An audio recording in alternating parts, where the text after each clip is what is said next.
Farg'onada tuman sabab 10 ga yaqin avtomobillar ishtirokida yo'l transport hodisasi sodir etildi. Hozir shu haqda.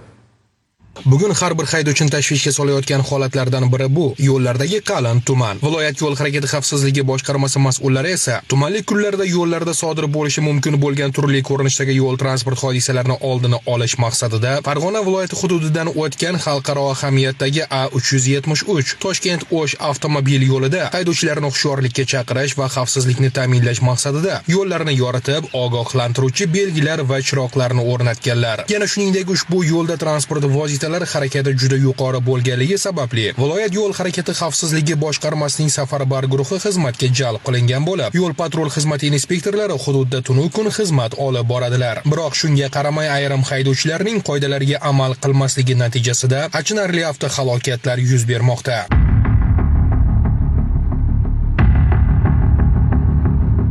Ko'rib turganingiz biror bir kinofilmdan parcha emas. Ming afsuski, kuni kecha Farg'ona viloyatining Uchko'prik tumani Mehnatobod mahallasi hududidan o'tgan A373 Toshkent-O'sh avtomobil yo'lining 241-kilometrida sodir bo'lgan yo'l transport hodisasi.